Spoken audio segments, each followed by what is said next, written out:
Siège de la délégation permanente de la Côte d'Ivoire près de l'UNESCO, située dans la rue Miolis, dans le 15e arrondissement de Paris, Bakayoko Liramata, toute nouvelle responsable des lieux, reçoit la ministre de l'Éducation nationale et de l'alphabétisation, le professeur Mariatou Koné, en mission en France dans le cadre de sa participation à la 41e session de la conférence générale de l'UNESCO, trouve un laps de temps afin d'échanger avec sa compatriote sur les programmes de cette délégation permanente.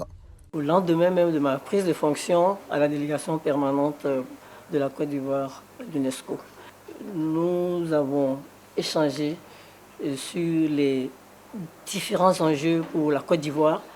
Il s'agit pour nous de consolider les acquis de nos prédécesseurs. Et donc je voudrais rendre hommage à Madame le professeur Denise Houphouët-Boigny et renforcer la position de la Côte d'Ivoire au sein de l'institution onusienne.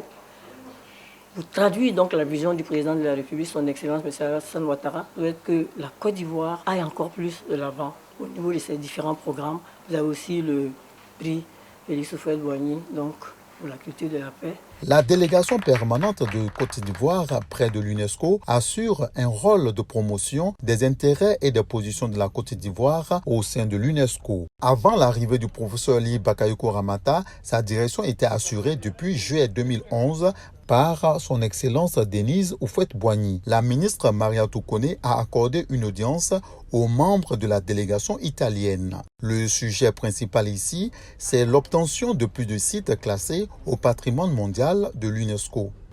L'Italia è uno dei paesi che più sostengono anche finanziariamente. Alors l'Italie est l'un des pays qui finance le plus l'UNESCO et qui croit le plus au mandat de l'UNESCO sur l'éducation, la culture, le patrimoine mondial. Et l'Italie s'est donc portée candidate pour faire partie du comité du patrimoine mondial et a donc sollicité le soutien de Madame la ministre de l'Éducation,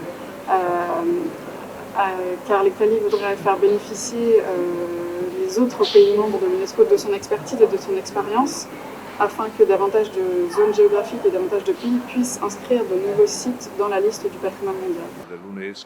À travers ces différentes rencontres, la ministre de l'Éducation nationale et de l'alphabétisation souhaite mettre à profit toute opportunité pour la Côte d'Ivoire durant la tenue de la 41e session de la conférence générale de l'UNESCO qui s'achève le mercredi 24 novembre 2021.